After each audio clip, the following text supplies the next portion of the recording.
I'm Madison Foster, 32 years old. 6 words from my sister destroyed my dream vacation and cost me $13,000. Cancel Italy or Dad gets hurt. Those words came at 2:47 a.m., 3 days before my flight to Rome. A trip I'd saved for all year, planned down to every museum visit, every restaurant reservation. I believed her. I trusted her. Within 20 minutes, I'd wired every penny of my vacation fund to her account. 3 days later, while I sat at my desk eating a sad desk salad, champagne glasses clinked in cruise photos on Instagram. My sister, her husband, and his entire family were toasting their well-deserved break on a Royal Caribbean ship, paid for with my father's emergency money. But what happened at my promotion dinner 2 months later made her regret every stolen cent. Before we dive in, please take a moment to like and subscribe, but only if you genuinely enjoy this story. I'd love to know where you're watching from and what time it is there. Now, let me tell you how family betrayal taught me the most expensive lesson of my life. The Capitol Grill downtown had never looked more elegant. Crystal chandeliers cast warm light over 40 guests gathered to celebrate my promotion to senior marketing director.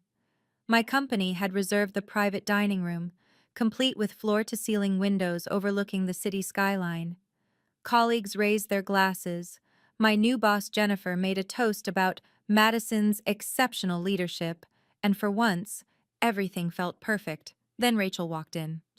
My sister arrived 30 minutes late, which was actually early for her. She swept through the doorway in a sequined dress that caught every light, her newly bleached hair styled in waves that must have cost a fortune. Behind her, Brad followed in his too-tight suit, scanning the room like he was calculating the net worth of every guest. "There's my successful baby sister," Rachel's voice carried across the entire room, causing conversations to pause. She air-kissed her way toward me, leaving a trail of heavy perfume. "Sorry we're late. Traffic from the good side of town was just awful." Jennifer, my boss, raised an eyebrow. My colleague Tom whispered something to his wife. The energy in the room shifted, that particular tension when uninvited drama enters a professional space. Rachel grabbed a champagne flute from a passing server without acknowledgement. "Brad, honey, look at this spread. Madison's company really knows how to spend money." She laughed, that specific laugh she used when setting up a public manipulation. "Speaking of which, Madison, we need to discuss that family matter, the ongoing situation." My stomach tightened. She'd chosen this moment deliberately. 40 witnesses, including my new boss, several VPs, and the CEO who'd made a surprise appearance.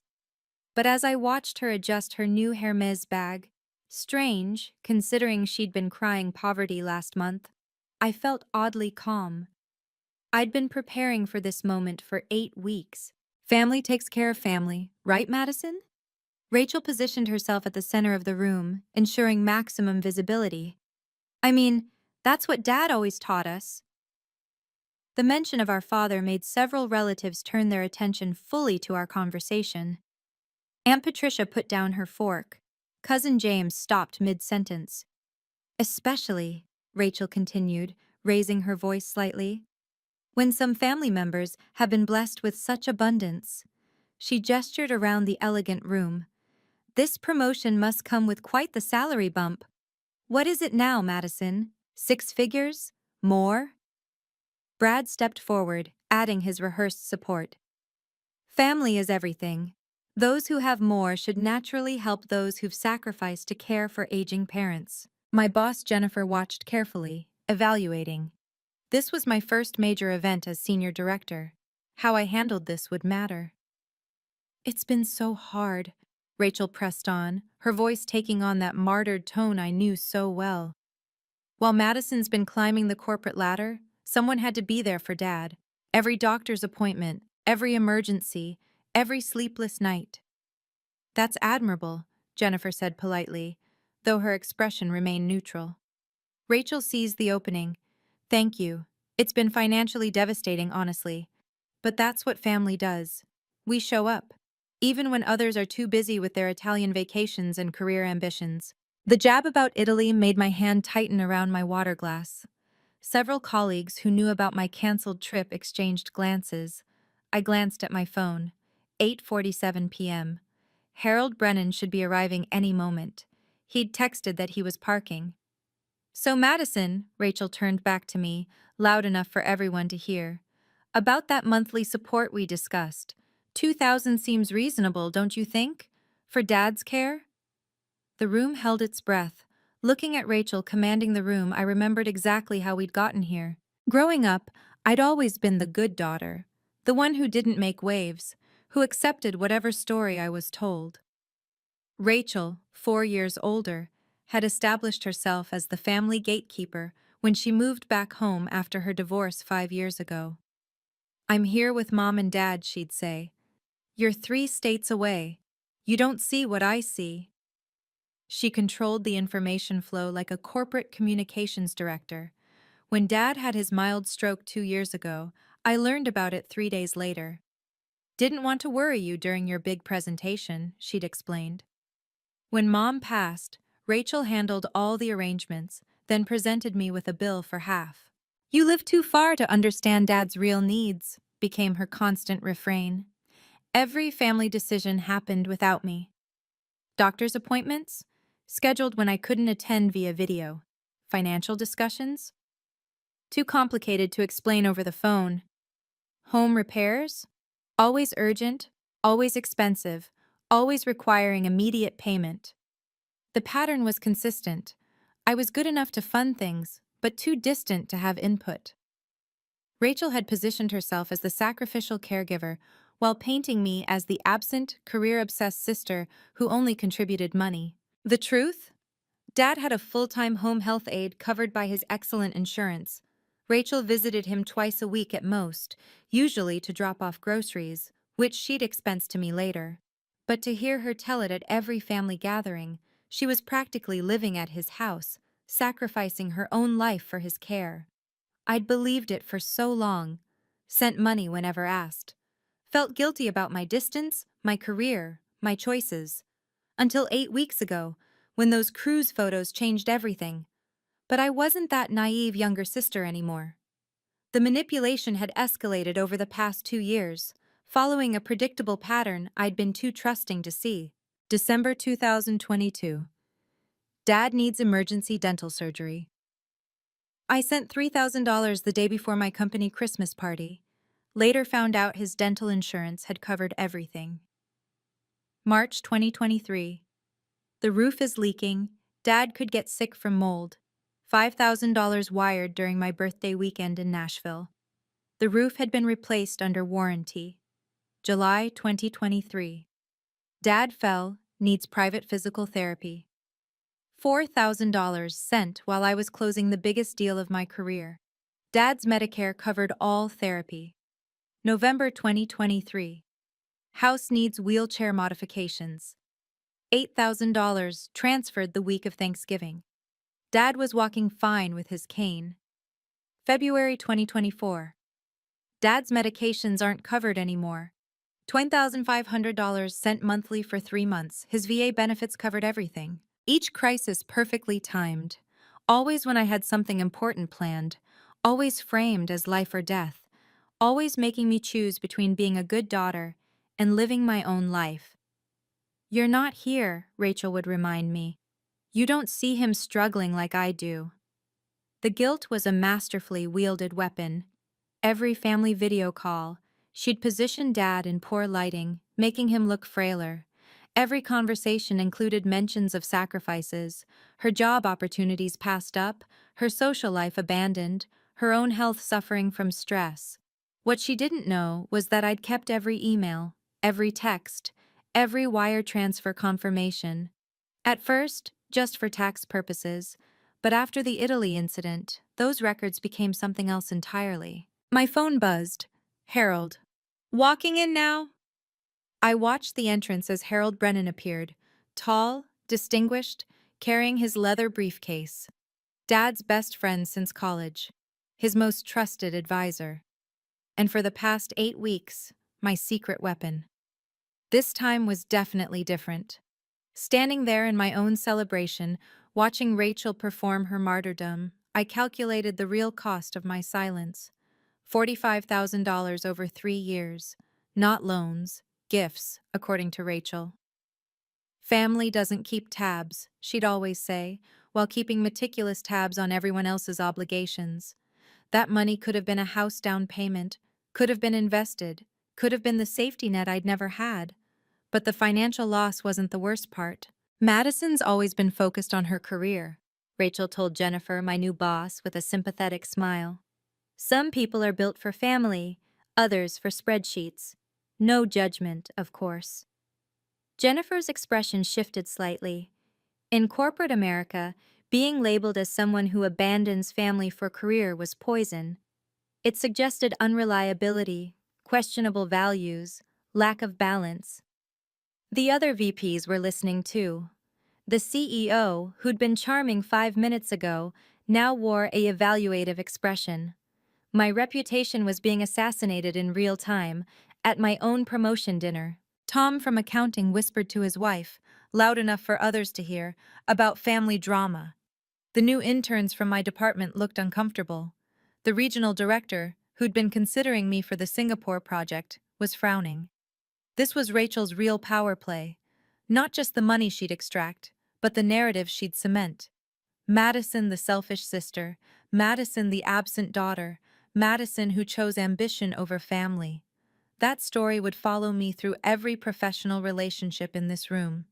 If I stayed silent tonight, I'd be funding Rachel indefinitely while wearing the scarlet letter of bad daughter in my professional circle. Every future promotion would carry whispers. Every success would be tainted. I caught Harold's eye as he found his seat. He gave me the slightest nod. This stops tonight. If you've ever been manipulated by family using guilt as a weapon, you know exactly how I felt in that moment. The hardest part isn't the money. It's the betrayal from people who should protect you. Have you experienced something similar? Drop a comment below sharing your story. And if this resonates with you, please hit that like button. It really helps other people who need to hear this find the video. Now, let me show you exactly how the Italy cancellation unfolded. The text that destroyed my Italian dream came at 2:47 a.m. on a Tuesday. "Call me now," followed immediately by "Emergency dad in danger." I jolted awake, heart pounding. Called immediately. Rachel was sobbing. That specific kind of sob that sounds desperate but stops cleanly between sentences. "Dad owes money to dangerous people," she gasped.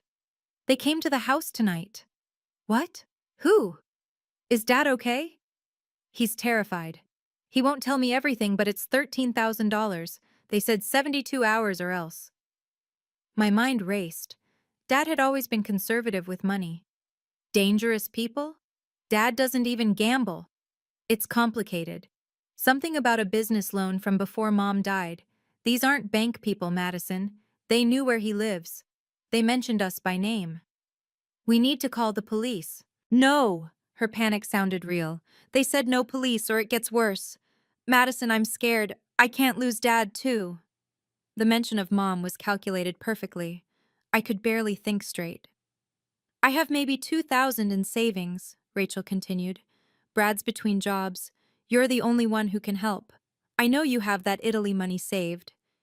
Italy. My dream trip. Flights booked, hotels reserved, museums scheduled. 3 days away. They said 72 hours or they hurt him, Madison.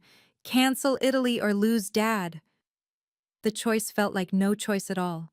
What kind of daughter chooses vacation over her father's safety? "Send me the account information," I heard myself say. 20 minutes later, $13,000 left my account. The entire Italy fund plus my emergency savings. The confirmation email came through immediately. Transfer completed. Rachel texted, "You saved Dad's life. He'll pay you back when this is resolved." 3 days later, she was toasting champagne on a cruise ship. The Instagram post appeared while I was eating lunch at my desk, mourning my canceled trip. "Finally, living our best life. Blessed. Family time. Cruise. Life. Deserved." Rachel stood on a balcony suite deck, Brad's arms around her, the Caribbean blue stretching endlessly behind them. Her in-laws flanked them, all four of them, drinks raised, smiling broadly.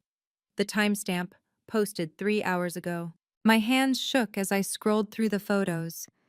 The deluxe beverage package wristbands, the specialty restaurant reservations, the spa appointments, the shore excursion in Grand Cayman where they swam with dolphins.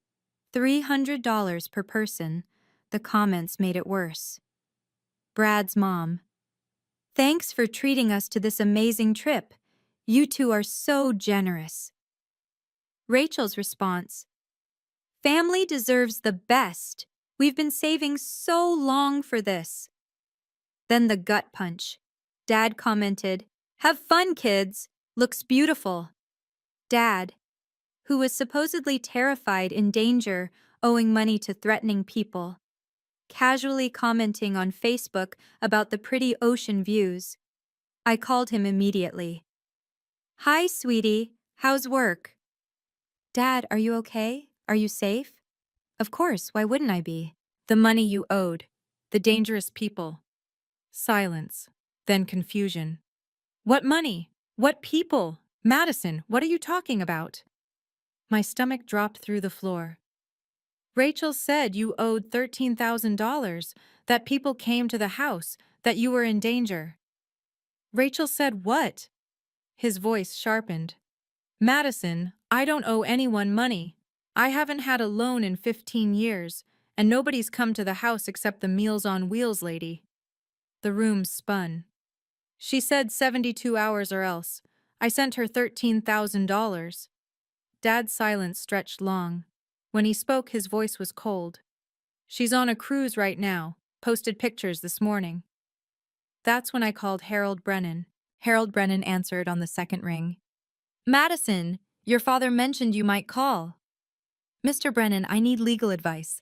It's about Rachel and some money. Come to my office, today if possible.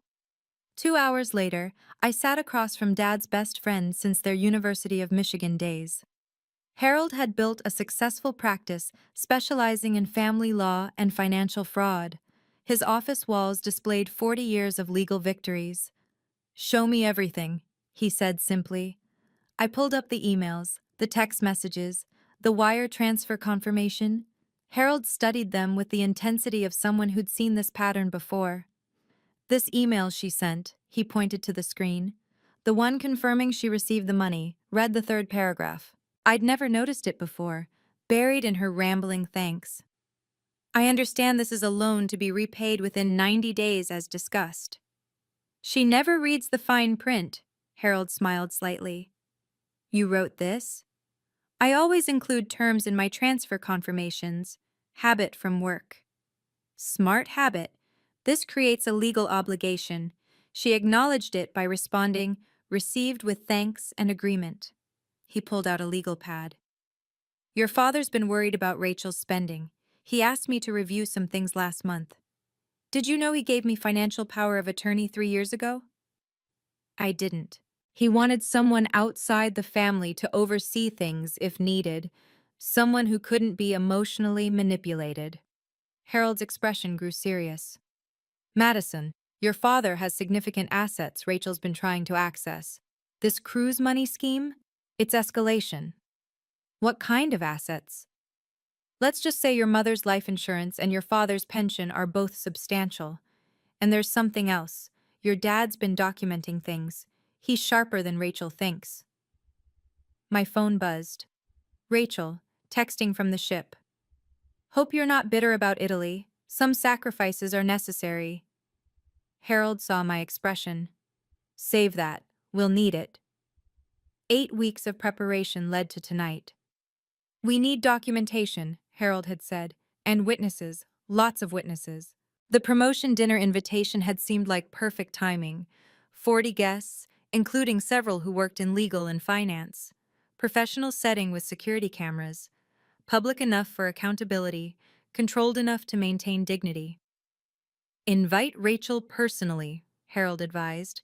Make it irresistible. My text to her had been carefully crafted. having a celebration dinner for my promotion. Companies paying, exclusive venue. Would love family there to celebrate. You and Brad should come. Open bar and 5-course meal. She'd responded within minutes. Of course we'll support you. Family shows up. The irony wasn't lost on me. I'd arranged the seating strategically. Harold at a table with clear sightlines. My colleague from legal affairs, Patricia Chen, positioned nearby. The restaurant's manager, briefed discreetly, had ensured security cameras were functioning and well-positioned. What if she doesn't bring it up? I'd asked Harold. She will. The promotion, the public setting, the audience, she won't resist. It's the perfect stage for maximum guilt and pressure. He'd been right, of course. I'd also prepared something special. My laptop, already connected to the restaurant's presentation screen for the promotion slideshow, contained a folder labeled Family Memories. Inside were documents that told a very different story than Rachel's narrative. Perfect, Rachel had texted this morning. Brad's coming too. We have something important to discuss. Of course they did. They always had something important to discuss when they smelled money. Now, watching Harold settle into his seat while Rachel held court, I felt the calm that comes with thorough preparation.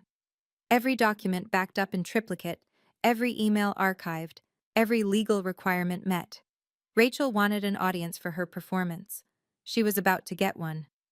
Rachel stood up, tapping her champagne glass for attention. The room quieted, assuming another toast was coming. I hate to mix family business with celebration, she began, not hating it at all. But some things can't wait. Jennifer, my boss, set down her fork. The CEO leaned back in his chair. Everyone sensed the shift. While Madison's been achieving all this professional success, she gestured around the room, some of us have been handling the unglamorous work, the daily caregiving, the sacrifice of our own dreams. Rachel, I said quietly, this isn't the time. When is the time, Madison? You're always too busy, too many meetings, too many business trips. She turned to address the room. Our father is 78 years old. He needs constant care, medications, doctor visits, someone to make sure he eats. Brad stood beside her, his rehearsed support ready. Rachel gave up her career to care for him. We've depleted our savings. While Madison climbs the corporate ladder, we're drowning in caregiving costs. Some people forget where they come from, Rachel continued, her voice catching dramatically. Success makes them forget family, but care facilities cost $4,000 a month, home health aides, medical equipment. It adds up.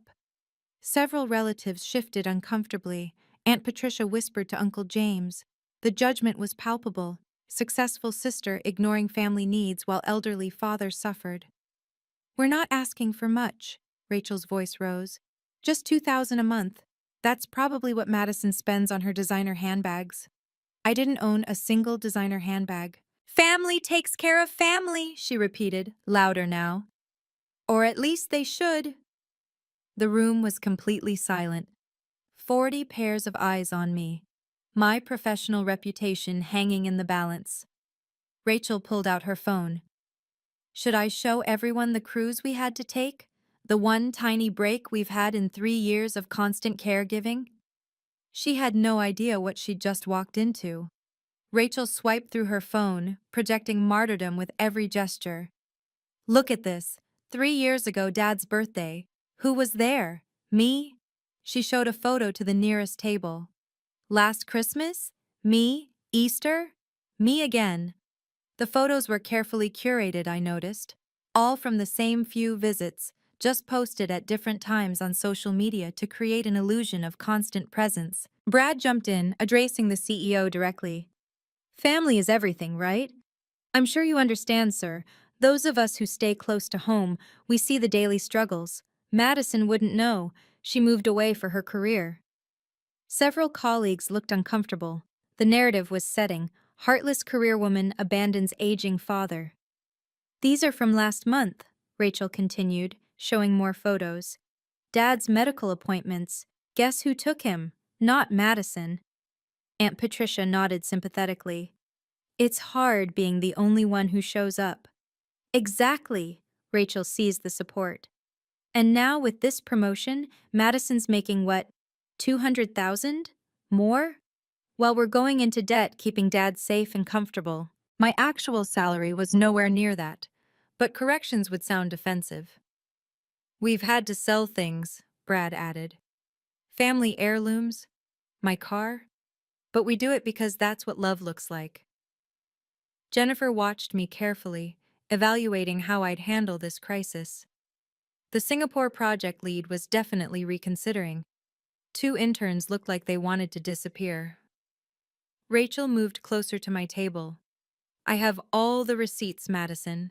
3 years of expenses you've ignored, doctor visits you've missed, medications you haven't helped with. She placed her phone on the table, showing a photo of Dad looking particularly frail. This was last week. While you were planning this party, I was managing his new heart medication. The photo was 3 years old. Dad's hair was darker then, though she'd applied a filter to hide it. Time for truth. This is the moment everything changed. When someone tries to humiliate you publicly, thinking you'll cave to social pressure, they forget one thing. Truth is more powerful than manipulation. If you're finding value in this story, please consider subscribing and hitting the notification bell. I share real-life stories about setting boundaries and standing up for yourself every week. Also, what would you have done in my position? Let me know in the comments. Now, here comes the part Rachel never saw coming. I stood up slowly, reaching for my laptop. Let's talk about facts, shall we? The presentation screen behind me, which had been displaying congratulatory messages, switched to a new display. Email threads filled the screen, dates clearly visible.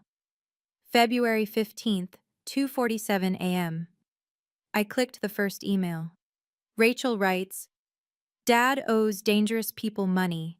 Need $13,000 in 72 hours or else. My response? Wire transfer confirmation, same day. Gasps rippled through the room, Rachel's face drained of color. February 18th, 3 days later. Next slide. Royal Caribbean booking confirmation, $13,200, booked by Rachel Bradley, same-day purchase using the exact amount I transferred. The cruise photos appeared next. Rachel and Brad, champagne glasses raised. The timestamp showed them already at sea while she was still texting me about Dad's ongoing danger. But here's the interesting part. I clicked again. Dad's Facebook comment on those cruise photos. Have fun, kids. Strange message from someone supposedly in fear for his life. Jennifer leaned forward. The CEO had put on his reading glasses. Every eye was fixed on the screen. March through April. More emails appeared.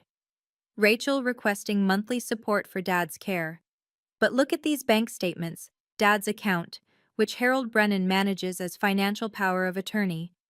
The statements showed steady deposits, healthy balances, Medicare payments, pension deposits, VA benefits, every medical expense covered, every prescription paid by insurance, home health aid fully funded by his policy. I paused, letting it sink in. So where did my $45,000 over 3 years actually go? The next slide answered that question.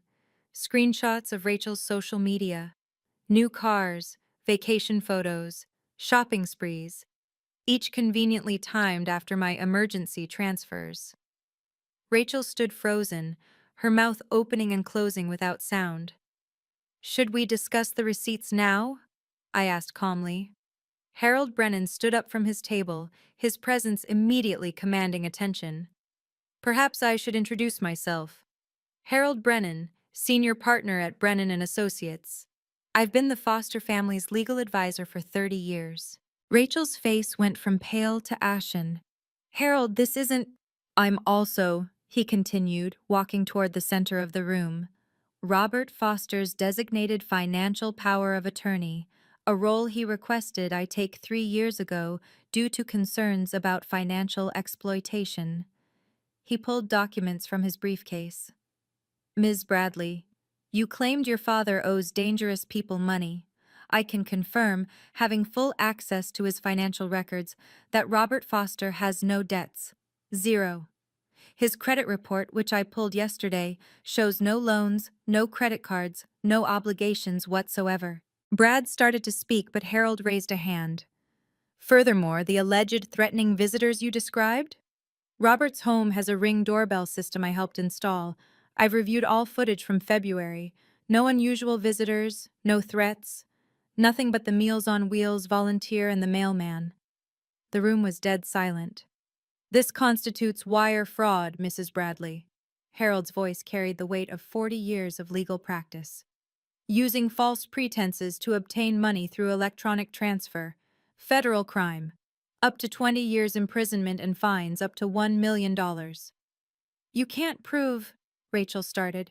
Your email acknowledgement of receiving the funds includes your agreement that it was a loan to be repaid in 90 days. That was 60 days ago. The payment is now due. Harold placed a document on the table. This is a formal demand for repayment. Jennifer whispered something to the CEO. Several people were recording on their phones. The intern's table looked collectively stunned. But there's more, Harold said, his tone growing graver. Should we discuss the $78,000 you've already taken from your father's accounts before he granted me oversight? My phone rang, displaying Dad on the screen. I'd been expecting this call. Put him on speaker, Harold suggested. Dad's voice filled the room, clear and strong, nothing like the frail victim Rachel had portrayed. Madison, is everyone there? Yes, Dad. You're on speaker. Good. Rachel, I know you're listening. His tone was disappointed but firm. I need everyone to hear this directly from me. I am not in danger. I have never owed money to dangerous people. I'm financially secure and well cared for. Rachel tried to interrupt. Daddy, you don't understand. I understand perfectly. You told Madison I was in danger to steal her vacation money. You've been taking money from her for 3 years using my name. That ends tonight. The room was riveted. This wasn't just family drama, it was a complete unmasking. I have copies of every text you sent Madison, Dad continued. Every fake emergency. Every manipulated photo where you used filters to make me look sicker. I also have the real receipts. The ones showing my medical expenses are fully covered, not the doctored ones you've been sending Madison. How did you... My Ring doorbell isn't the only camera, Rachel. I installed a full security system after Mom passed. I have video of you and Brad in my home office, going through my files, photographing my medical cards. I have you on audio planning which emergency to use next. Several guests gasped. Aunt Patricia covered her mouth. The relatives who'd been supporting Rachel minutes ago now leaned away from her. I'm disappointed in you, Rachel. Your mother would be heartbroken. Madison has been nothing but generous, and you've repaid her with lies and theft. Rachel's legs seemed to give out. She sank into a chair, her face crumbling. But Dad wasn't finished. Harold placed a document in front of Rachel. This is a repayment agreement, $13,000 within 30 days. Sign now, or we file charges Monday morning. I can't pay that back, Rachel whispered. You had money for a cruise, I said quietly. You'll find money for this, Harold continued with professional precision. The wire fraud charge alone carries 5 years federal prison time. Add conspiracy with your husband, interstate fraud since Madison lives in another state, and elder abuse for using your father's name, we're looking at potentially 15 years. Brad grabbed the papers. This is extortion. No, Harold corrected. Extortion is threatening someone's father to steal $13,000. This is a legal remedy to fraud. Your choice, sign and repay, or explain to a federal judge why you thought this was acceptable. The CEO of my company spoke up. I can confirm that our legal department would fully support Ms. Foster in pursuing criminal charges. We take fraud seriously, especially when it affects our employees. Jennifer added, our corporate counsel would be happy to assist Mr. Brennan if needed. The walls were closing in. Rachel looked around the room desperately, finding no sympathy. Even Brad's parents, who'd been invited last minute, looked disgusted. 30 days, I said, maintaining eye contact with Rachel. Not 31, not 60, 30, or Harold files charges. Rachel's hand shook as she signed. Brad signed as co-guarantor, his face purple with rage. One more thing, Harold announced. Any further contact with Madison outside of this repayment constitutes harassment. Any defamation on social media or elsewhere will result in additional civil action. Are we clear? Rachel nodded, unable to speak. I need verbal confirmation, Harold insisted. Clear, she croaked. Mr. Bradley? Yeah, clear, Brad muttered. Harold collected the signed documents. 30 days. Rachel erupted like a volcano that had been building pressure for years. You selfish bitch! She shot up from her chair, knocking over a water glass. You've ruined everything! Everything! The professional atmosphere shattered. Guests pulled back as Rachel's composure completely dissolved. I gave up my life for this family, my career, my dreams. She was screaming now, mascara streaming down her face. You got to leave. You got to build your perfect life while I was stuck. Brad tried to grab her arm. Rachel, stop. She yanked away from him. No, she needs to hear this. Madison, the perfect daughter. Madison, the success story. You don't know what it's like. Ma'am, I need you to calm down. The restaurant manager had appeared, security flanking him. Rachel spun toward the crowd. She's destroying her own sister, her family, over money she doesn't even need. As she gestured wildly, her Hermes bag fell from the table, spilling its contents. The authentication card fluttered out. Except it wasn't an authentication card. It was a poorly printed replica, the kind that comes with $20 knockoffs from Canal Street. Someone laughed. Then another. The facade was crumbling in real time. This isn't over, Rachel shrieked as Brad finally managed to pull her toward the exit. You'll regret this, Madison. Family doesn't forget. No, I said calmly, loud enough for everyone to hear. Family doesn't steal. Security escorted them out as Rachel's screams echoed through the restaurant. Through the windows, we could see her in the parking lot, still yelling, still gesturing, while Brad tried to get her into their car, a leased BMW they'd been 3 months behind on payments for. The room remained silent for a long moment after they left. Then, slowly, someone started clapping. The video went viral within 12 hours.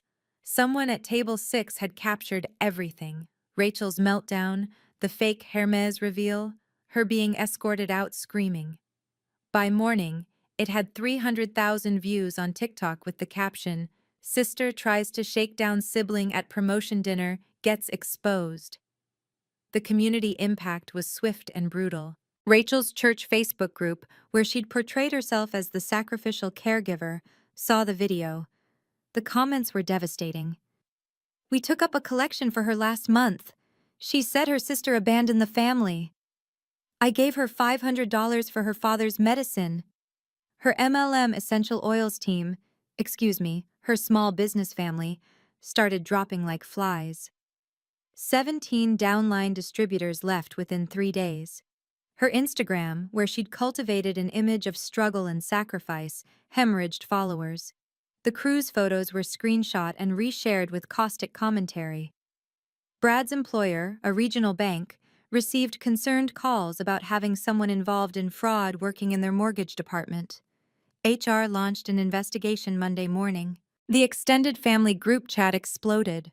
Cousins who'd loaned Rachel money over the years suddenly wanted it back.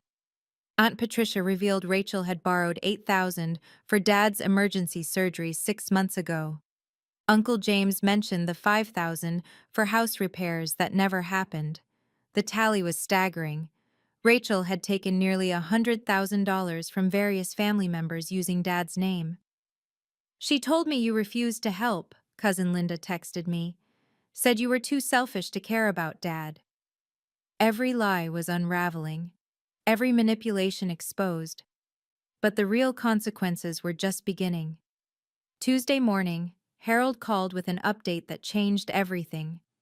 Madison, you need to know something. The IRS has questions about Rachel's unreported income. Day 29 arrived with a wire transfer notification, $13,000 paid in full. The memo line read, "Loan repayment as agreed." Harold called immediately.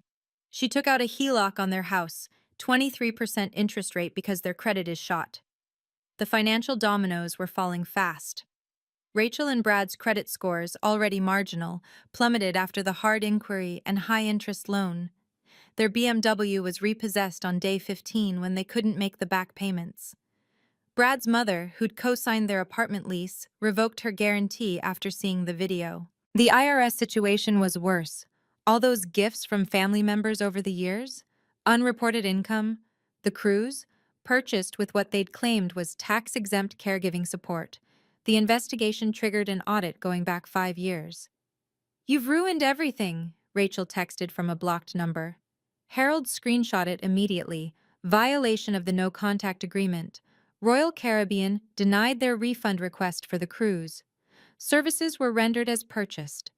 The $8,000 they'd spent on that trip was gone forever. Brad's bank terminated his employment on day 21. Violation of the Employee Code of Conduct regarding financial integrity. Without his income, they couldn't qualify to refinance the HELOC to a lower rate. The MLM company formally terminated Rachel's distributorship after multiple complaints from her former downline about financial misrepresentation. Her inventory, $12,000 of essential oils bought on credit, sat unsellable in their garage. But perhaps the most satisfying consequence came from an unexpected source.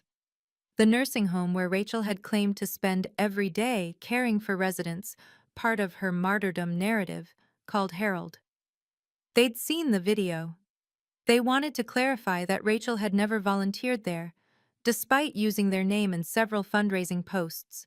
Every lie had a price, and the bill had come due.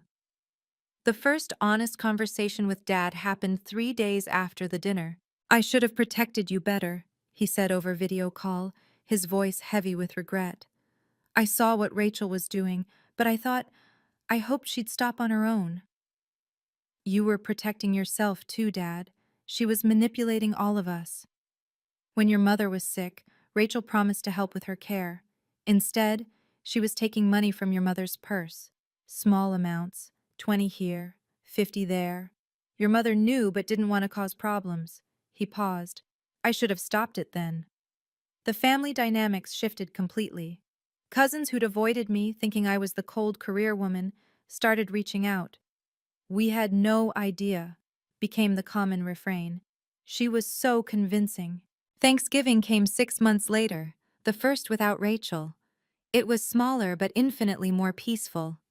Dad flew out to stay with me, his first trip in 3 years. He was healthier than Rachel's photos had ever shown, walking 2 miles daily, sharp as ever. "I've updated my will," he told me over turkey.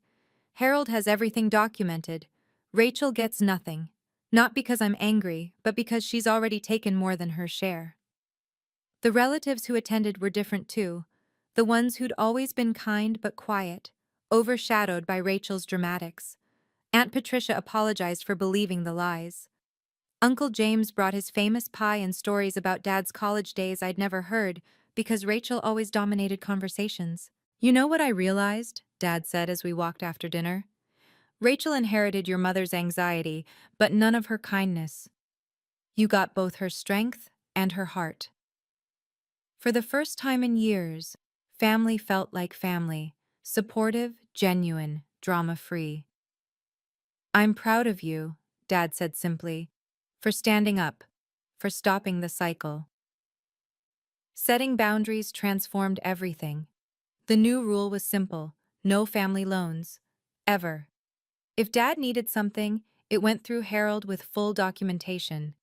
If relatives had emergencies, I'd provide information about resources, not cash.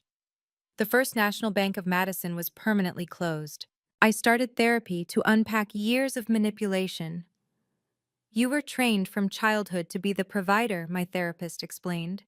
"Rachel learned early that your guilt was currency. Understanding the pattern made it easier to break." Every urgent request became a red flag. Every guilt trip lost its power. No became a complete sentence. No justification required, no apology needed. Work improved dramatically. Jennifer pulled me aside a month after the dinner. That took courage. Real leadership isn't just about presentations and profits. It's about standing for principles even when it's uncomfortable.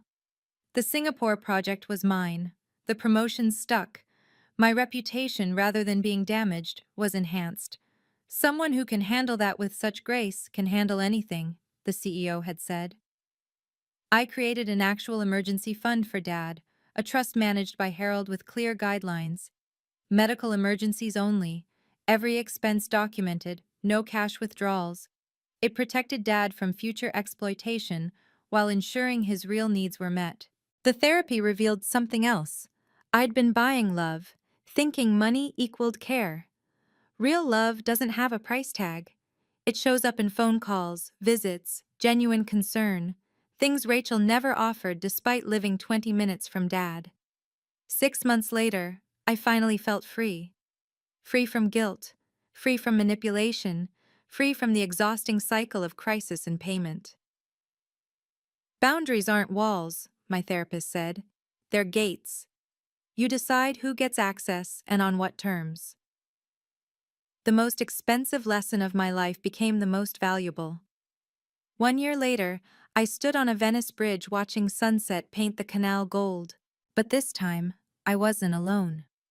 Dad stood beside me, his camera capturing the light on ancient buildings. His first international trip ever, at 79 years old. Your mother always wanted to see this, he said quietly. We kept saying, next year, until there were no more years. We'd planned this trip properly.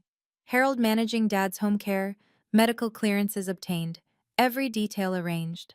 The trip I'd canceled for Rachel's lies had become something better. A father-daughter journey neither of us had imagined. I got an email, Dad mentioned over dinner at a small trattoria. Rachel wanted to apologize. Says she's in therapy now. I'd received the same email. 3 pages of justification disguised as apology. How hard her life had been. How unfair everything was. How she'd been driven to desperation. No real accountability, just more manipulation in a softer package. Did you respond? I asked. No. Harold says any contact could reset the legal timeline. Besides, he raised his wine glass. I'm busy living my life. We toasted to that, to boundaries held, to trips finally taken, to relationships built on truth rather than guilt. My promotion had led to another, then another. The Singapore project launched successfully. My career, freed from constant financial and emotional drain, flourished beyond what I'd imagined. But sitting in that Venice restaurant, watching Dad try gelato for the first time, laughing at his expression of wonder, this was the real victory. Not the money recovered or the promotion saved, but this moment of genuine connection, unmarred by manipulation or crisis. Some prices are worth paying for freedom, I told Dad, thinking of everything the last year had cost and given. And some freedoms, he replied, are priceless. Thank you for staying until the end of my story.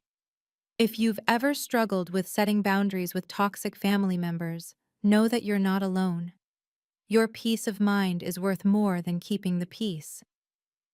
What's the hardest boundary you've had to set with family? Share in the comments below. Your story might help someone else find their courage. If this story resonated with you, please like and subscribe for more content about standing up for yourself with dignity. And remember, family doesn't mean accepting financial abuse. Until next time, protect your peace.